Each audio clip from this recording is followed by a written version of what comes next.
I think AI is a leveler for better or worse, right? Marketers that were here, AI has easily brought them here. But for the marketers that were already here, the bar is even higher, right? So you're a new marketer, you don't know the space, you have a lot of tools thanks to, these LLMs to really level up your game, right? But it has become so much harder for good marketers because the bar is now higher for them. Welcome to the Animals Podcast. I'm Ty Magnan. And I'm Tim Mess. This season on the Animals Podcast, we're pulling back the corporate curtain to show you how the largest, most complex B2B SaaS teams actually get content out the door. Hear from content leaders of some of the biggest names in SaaS, sharing the systems they've built, the battles they've fought, and the lessons they've learned along the way. Today, we're chatting with Kirti Sharma. She's the Director of Product Marketing at Adobe.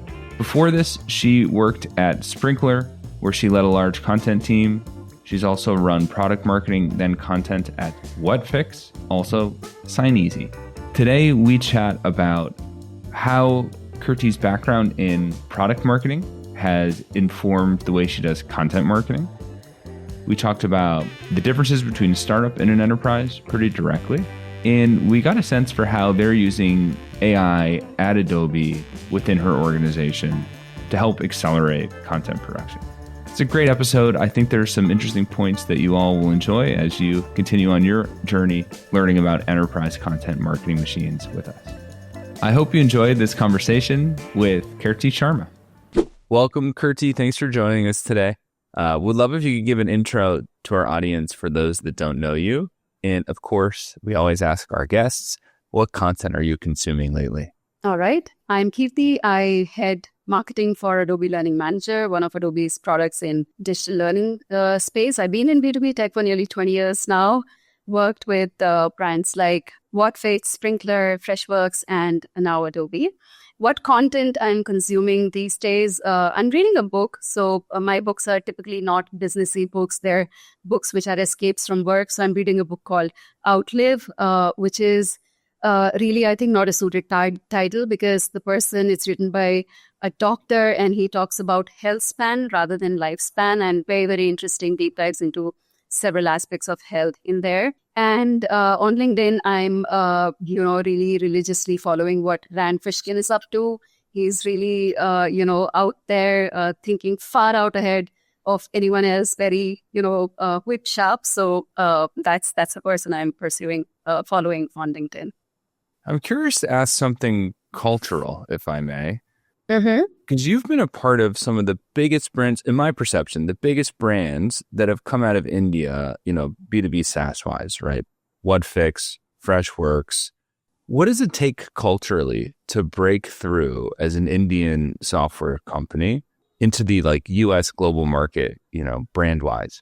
That's an amazing question. So I think business-wise, what I've seen these companies do in a non-negotiable way is that really strong customer focus. And in many of these companies, I've seen the CEO align all the teams, right? So their mantra is that customer satisfaction, customer happiness is not only sales' job or not only customer success job, it's everyone's job. So I think that is also sort of overcompensating because for any B2B SaaS company, you're selling majorly to US customers, and that distance, that physical cultural distance is a thing, right? So you need to sort of overcompensate in that way by assuring customers constantly that we are here for you and we know what you're doing.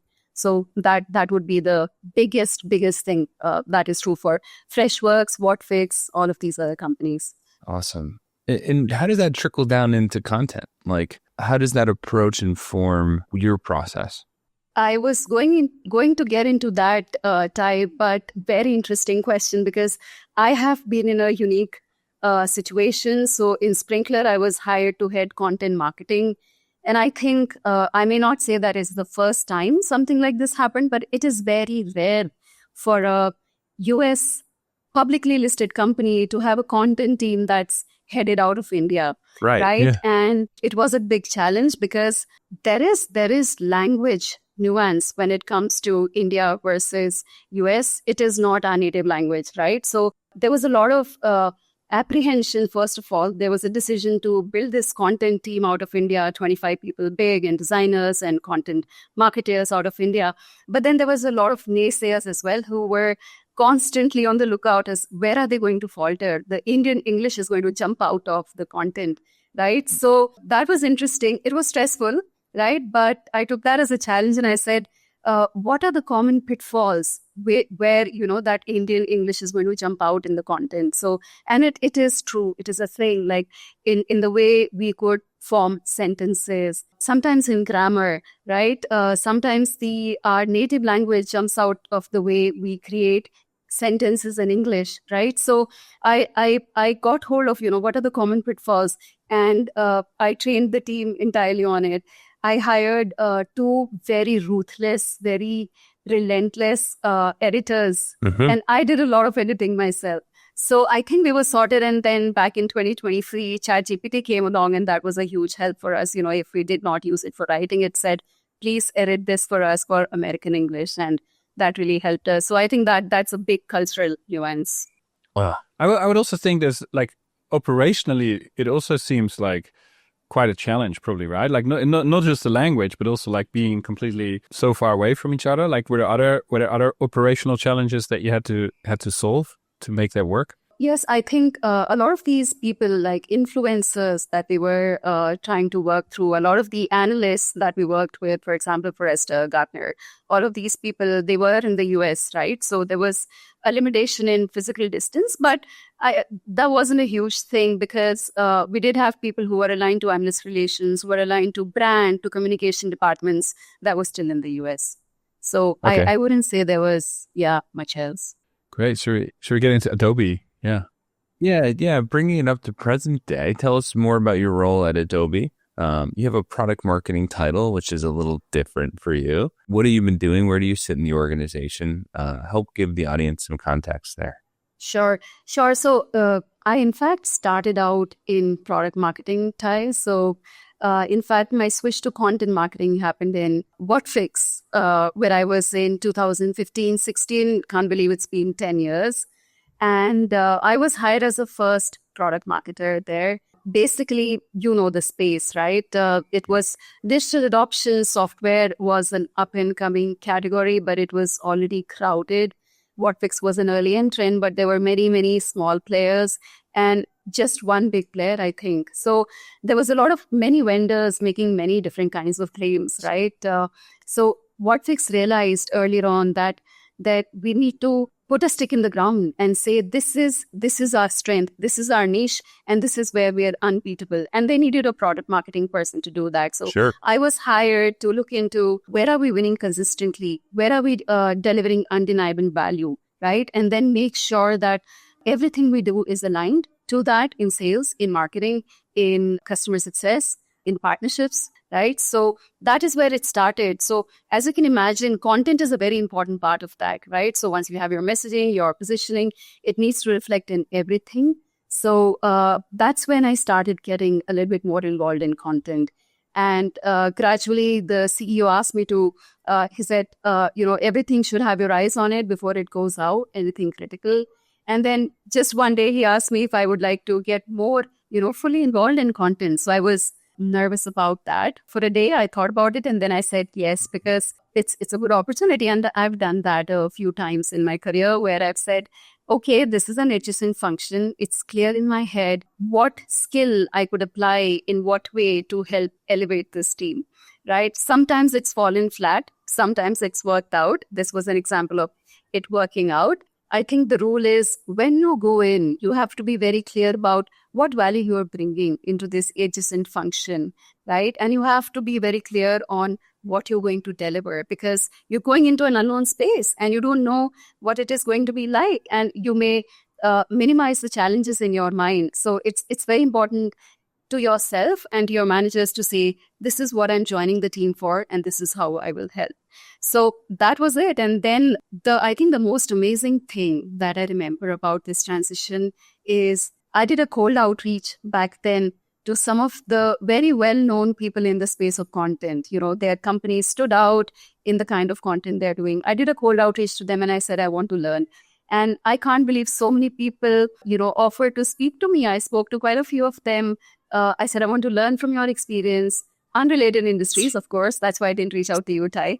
But they willingly gave 30 minutes to talk about how they went about thinking about content. What are the do's and don'ts? What is the model? How big a team do you need? When to outsource? When to not outsource? So that's how that transition happened. Interesting. Well, it sounds like two things went really right there for you guys. I mean, first it was, Whatfix. So, okay, for context, I worked at Appcues for a long while, which was also in the digital adoption platform space, kind of like positioned a little differently.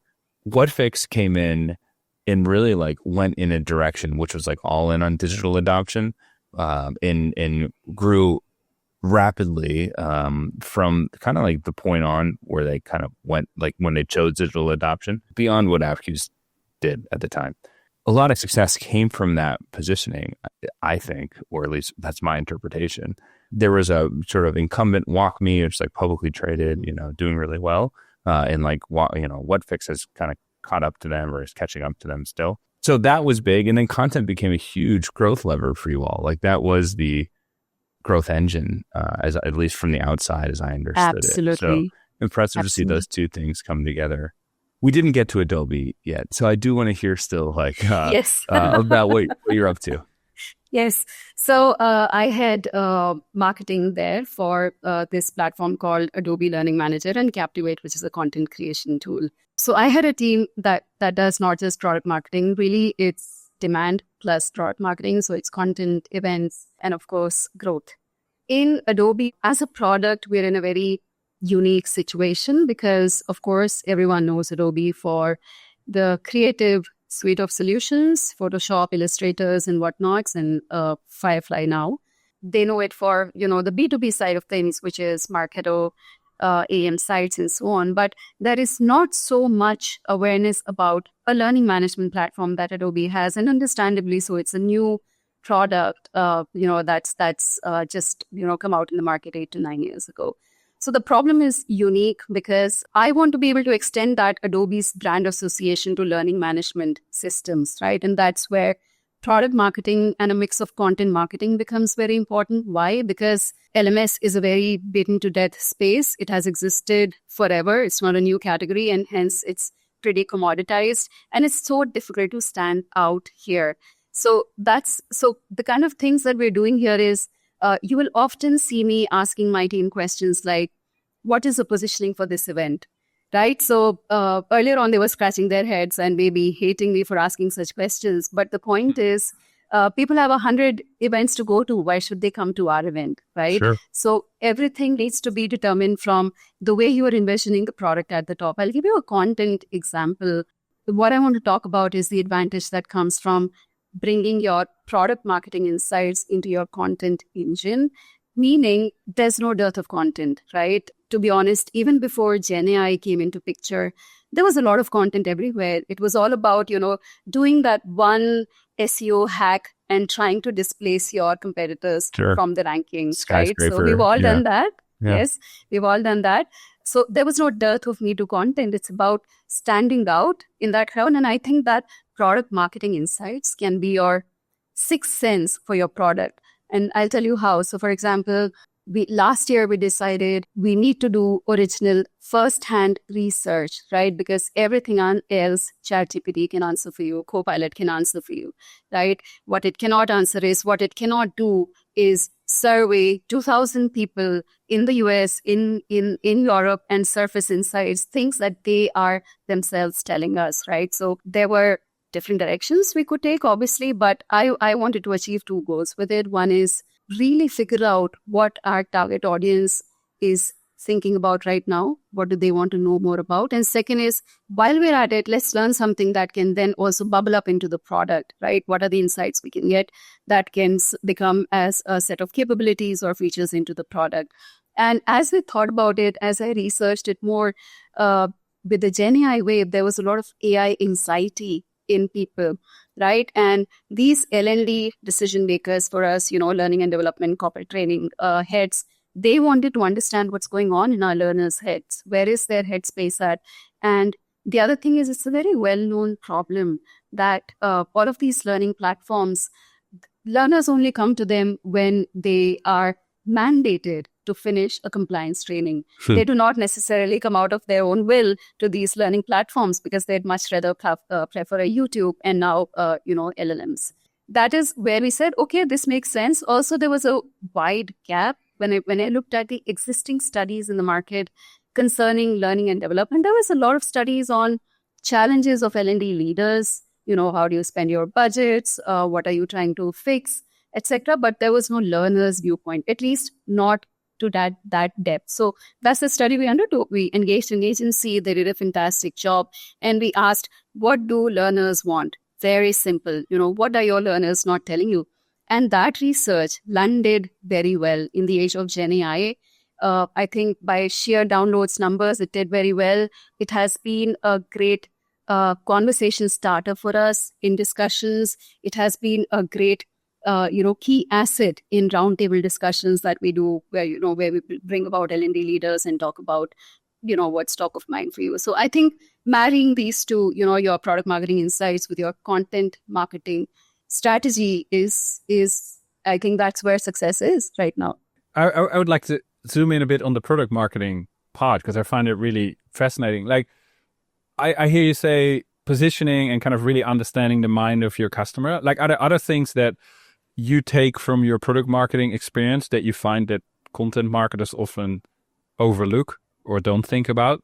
Like what are other important things, principles, let's say, for product marketing that content marketers should think about? So yes, there are different flavors of content that you could be doing. So just about last year, we were running a series of roundtables which were very industry centric. All right. So we wanted to do a roundtable where we bring in decision makers from, let's say, tech, and then from manufacturing, and then from healthcare, and then from BFSI. And this is actually a project that we executed. So here we are from tech, right? And I think, Ty, you would have experienced it yourself. Our view of technology is always biased. We somehow always assume that the tech savvy or tech adoption is standard across industries, right? So many times when you're trying to cater to these other not tech heavy industries like manufacturing, HCP and all, we need to take a step back and see, we're saying all of these buzzwords, but are they really mainstream for these people, right? Is it equally mainstream for another industry? So, and that is where I used ChatGPT a lot and asked, actually Copilot, we use Copilot in Adobe a lot. And I asked ChatGPT, this is a roundtable topic that I'm thinking for a manufacturing audience. Do you think this is going to resonate, right? And how do you make it resonate, assuming it is a training manager who is responsible for the training of factory staff, right? The manufacturing plant.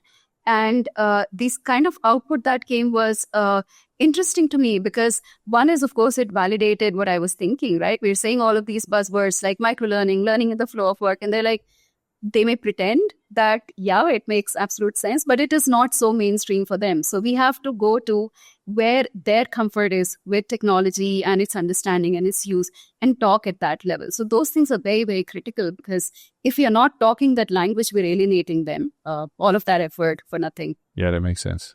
If you're like most B2B content marketers, you want to lead the conversation in your industry. At Animals, we help B2B software companies do exactly that by creating standout, survey-driven, state-of-the-industry type reports that help you grow your brand authority, backlinks, and pipeline.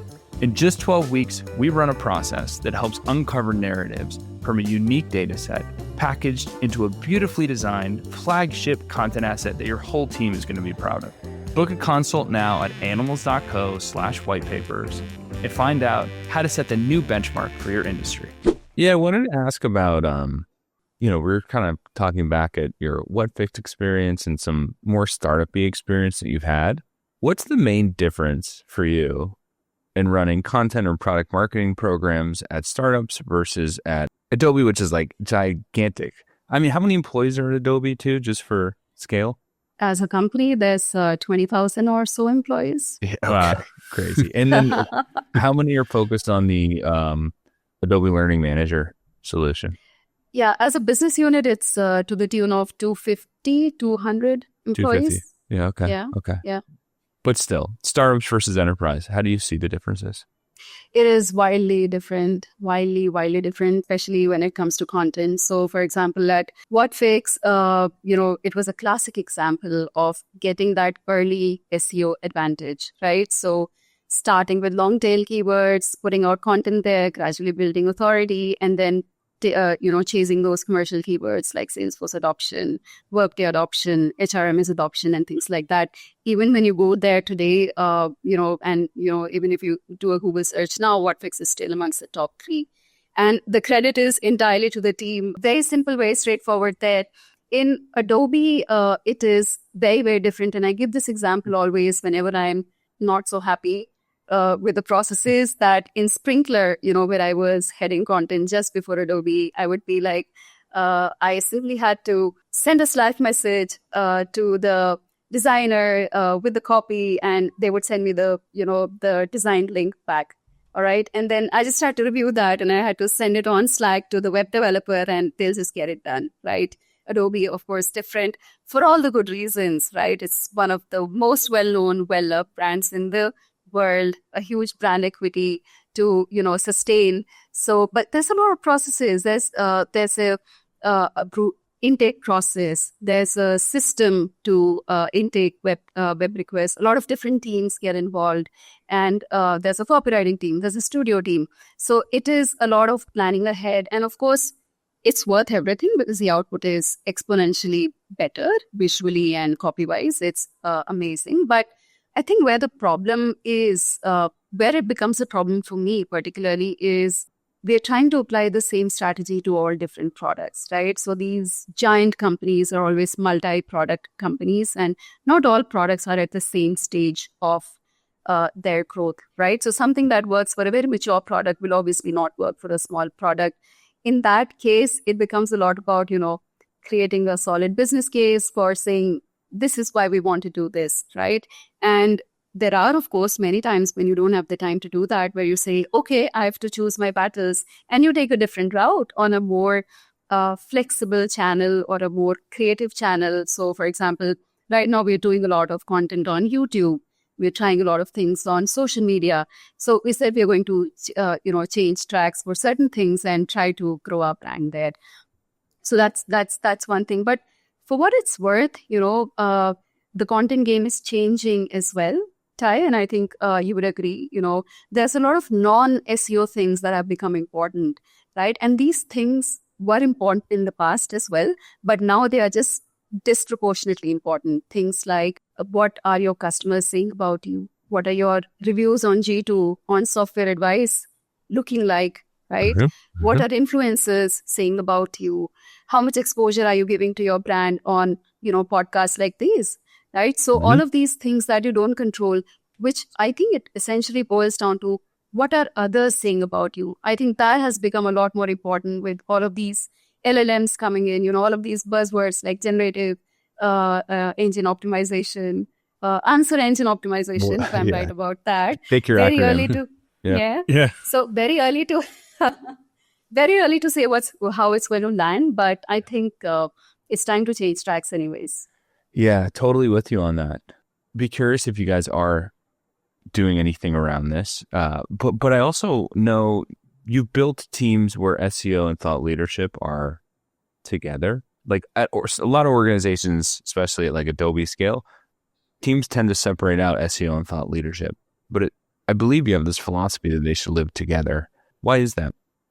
So I'll give you another example maybe of Sprinklr, right? So Sprinklr has one product really, which is the bread and butter so 4 different products in that space, which is in the game of social listening, right? What are people saying about you on of these different platforms? How do you bring in that unstructured data and put it into insights that your marketers can use?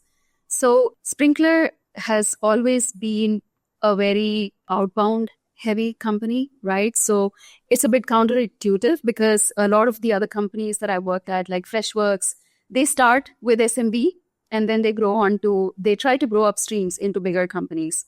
Sprinklr, on the other hand, started with outbound, and most of their customers were Fortune 500 companies, right? So there was no really a need for a very strong content engine. But that had to change if they had to continue growing, right? And that's where content became important. I think what I did there was I didn't ask the team to apply any SEO hacks and try to serve up in the rankings. What I asked the team to do is just pour our knowledge of the space and create content that people will find helpful. So the goal was, when people look for social listening, how to view and measure your brand equity, how to do social media monitoring, brand crisis management, all of these keywords, these are rightfully owned by Sprinklr because it is so far and out ahead of some of the other products that are out there, at least when it comes to serving up the needs of enterprises with businesses in 160 countries, at that scale.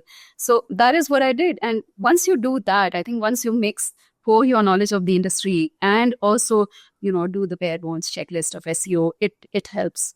Do you see that changing, or do you think that philosophy still holds now that we get more answers to LLMs and other channels? I think it's even more important now, Tim, because for all the informational queries, LLMs are out there. Like, I'll give you an example. I wanted to tell my son about global warming. So I asked him to do a search on ChatGPT, ask it what is global warming. He got an answer, but it didn't make a lot of sense to him at his age.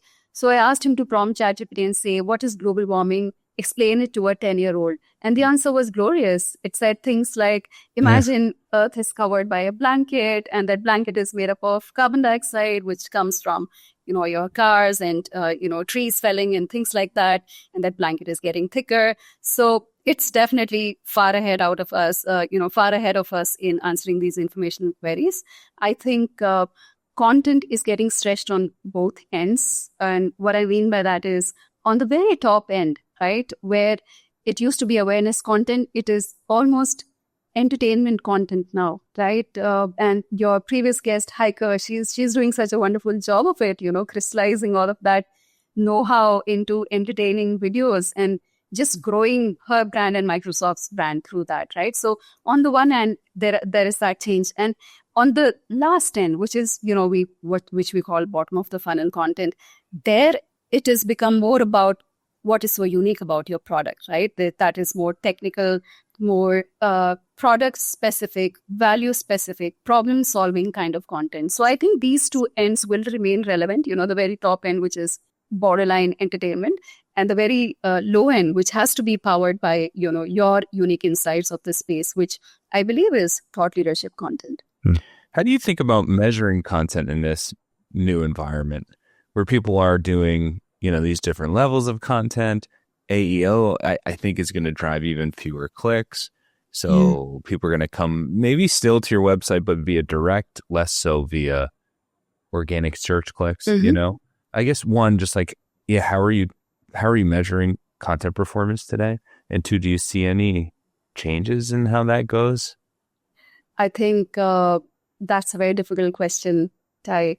See, the impact of content was always difficult to pinpoint. We have all of these tools, but ultimately, what has it led to, right? And the funny thing is, in any company, as in a startup or in a big company, you will always hear people telling you, we need to grow our brand awareness, right? But when it comes to making those bets, we always hesitate, right? Because we know that any dollars that go into creating awareness are not going to show up in a 1-year horizon, in a 2-year horizon, even maybe. So that's a really difficult question to answer. But I think for now, we're relying on a lot of, apart from, whatever the tools like Ahrefs are telling us, what we're relying on are soft signals. We're going to an event. Are we seeing more proactive footfalls on our booth? So, for instance, how are we tracking on social media? How are people engaging with the content that we are doing? So these are really the soft signals. And of course, we're actively tracking how we're doing on AIO views on Google.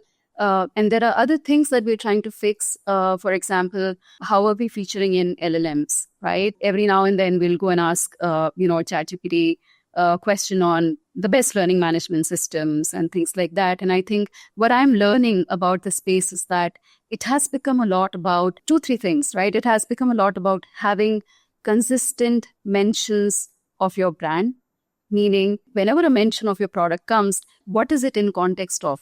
So, for example, in case of Adobe Learning Manager, the product that I'm responsible for, I wanted to always say it is an experience-led platform that, helps learners and administrators create more engaging learning experiences, something like that, right? So it's a lot about having those consistent mentions. The second thing, it's about having stuff out there about what customers are saying. So, for example, any case studies that you're putting out, and case studies are big in B2B SaaS. Any mentions that are happening in case studies, they have to talk about the same benefits. They have to go the extra length and quantify those benefits. These are the ways in which it is changing. And I can't claim that, I know what to measure right now, right? Except, those hearsay things of, are we getting better at these things? I might encourage you to check out a couple tools around AI search visibility. Mm-hmm. We're using Scrunch. We've just standardized or started to standardize on that. There's so many, and maybe you've played around with some. But it kind of takes it from like manually querying, to see how you're showing up, to having some sort of automated process that's querying every couple days or every day, and then you're going to get a sense for how often you're showing up there for different queries over time. Sure. I've heard a couple of tools like that. I think Peak.ai is another one where you can keep a track on how we're improving. I guess there's no recommendations on what you could be doing actively to improve. Yeah, it definitely starts to open up that door too into like, all right, well, how should this inform the roadmap of content we create? We're getting to the AI topic, so I'm getting excited. How are you currently using AI with your team? What other tools and things are you applying? Yes. That's the most important question. I think AI is a leveler for better or worse, right? What that basically means is for marketers that were here, AI has easily brought them here, right? But for the marketers that were already here, the bar is even higher, right? So you're a new marketer, you don't know the space, you have a lot of tools thanks to, these LLMs to really level up your game, right? But it has become so much harder for good marketers because the bar is now higher for them. So I think the way we are thinking about AI in my team is, what are the gaps and can AI come in and plug those gaps for us in a reasonable way, right? So for example, one is, of course, always content velocity, right? What are the things that we want to do more of, but have not had the bandwidth? So that's one in terms of, for example, copywriting. And I've said to the team, think of content in 2 tiers, tier 1 and tier 2. Tier 1 content is go ahead and draft it out with Copilot, do a human editing, and that's about it, right? So there are tier 2 content areas like webinar follow-throughs, right? You did a webinar, you want to send them a recording of it. That's a tier 2 content. But then there's tier 1 content, which has to be more human involved. So there again, I asked people to create a first draft, and then I have a designated editor on the team who basically humanizes that content. And I hate that word, but I don't have a better word for it. So basically making it resonate more, putting in our human emotions and making sure that it stands out, right? Because ChatGPT is here, Copilot is here, but we want our content to be here. So with that, we use a lot of that. The other gap that we had was on the creative side. Coming up with good creatives takes a lot of time. And with the agency that we work with, it's always an iterative process. We communicate to them what we want, and it's a few iterations. So there as well, I've asked the team to use Firefly a lot more to create prototypes, to put what is in their head, to put it into that tool and create something which then becomes a very solid jumping off point for the agency. So that has really, made our process faster. Another way is deep research, really, and you'd be surprised the kind of research, Copilot can do. If you give it a topic, good enough problem statement, it can generate a proper report. And, that again becomes a jumping off point for you. Let's say you're thinking about what are the agentic AI capabilities that I can build out in my LMS, right? You give it that prompt, it'll ask you a few questions, and that draft that comes out is pretty sound, right? It really, summarizes how everyone else is thinking about agentic, for example. Yeah, it's pretty amazing, the capabilities of the deep research. Ty, what did you want to ask? Yeah, the Firefly example. Are the use cases for that like are you doing infographic ideation with that? Or is it more about illustration? I guess I've been imagining in my head that Firefly was more for like, I kind of attach it to like Photoshop and Illustrator and like these beautiful images, but actually you could probably use it for simple like prototyping. Yes. Yeah. Yes. Interesting. Is that so give us an example of what do you mean by prototyping? Let's say we're doing the report that we talked about earlier, right? So for example, we're talking about that report and we want to do a promotional banner on LinkedIn for that ad, right? We have a central idea that if your learning is meant for everyone, it's meant for no one. So basically the concept is that it needs to be personalized, right? So that is the idea. And then there'll be a certain way in which we would be thinking about that concept, right? So we would just give it a few prompts and say, create the visual of a crowd where, everybody else is in white and this silhouette of one person is in pink. And, show me what that looks like, right? So that then becomes a concept, sort of a mood board for us that we can then relate to the agency that, can you think of variants of this concept, right? So that saves us a lot of time. Yeah, that's great. It's really interesting. And a good little Adobe plug too for one of your, sister products. Listen, while we have you, you have been a customer of Animals a few different times. So at Whatfix and at Sign Easy. I don't think I'm missing any, but at least there. If you don't mind, what was your experience like working with Animals? Definitely very happy to talk about that. It's been a few years and Animals as an agency, it stands out from the others because all of the 4 or 5 people that I worked with, in Animals in the past, they always knew their stuff. They were very, very technically sound when it came to SEO. They were very, very lucid when it came to writing. And they had very good research. You guys had very good research when it came to thought leadership content. So I think, Animals always over-delivered. And I think that is your strength, right? B2B SaaS is where you particularly excel. And I think Appcues, you were saying earlier, was a client as well. And that shone through, right? When I was at Whatfix, we were constantly on your website, on your blog, because the website was beautiful, by the way. And the blog was exceptional because you literally owned that space of user onboarding. And we were like, they really know their stuff. And this is where we have to get to when it comes to thought leadership and lucidity in our writing. Thanks for saying that and sharing it. Yep. Where can people stay in touch with you, follow along? Are you active on LinkedIn or any other social platforms? Yes, pretty active on LinkedIn. If anybody wants to connect, I'm there on LinkedIn. And where specifically, if people want to find the content that you're putting out or some of the work you're doing for the Adobe Learning, where should they check that out? We have a LinkedIn page specifically for Learning Manager. I'll be happy to share that link with you as well. Okay, awesome. That's great. Thanks so much for joining us. Thank you. Tim, Yeah. what were your takeaways from today?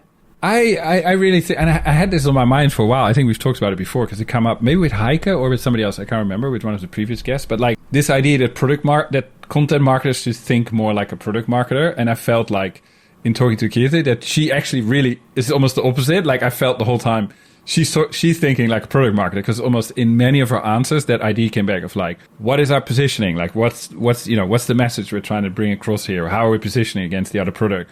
What's the target audience really cares about? Like, what's the problem that they have? What are the benefits, right? So, I mean, it's kind of like, you kind of know these things, but I think as a content marketer, it's easy to kind of forget it. And I felt in several of her answers, that came back. So she really has that mindset. And I think it's actually, I think content marketers should study more about what product marketing is and what product marketers do. Because I think it's super important. Because ultimately, most content is in the end trying to position or sell or create awareness for a product. So like a lot of those principles apply. Yeah. And I felt that came back in a lot of her answers, that she thinks in that way naturally, because that's her starting point, basically.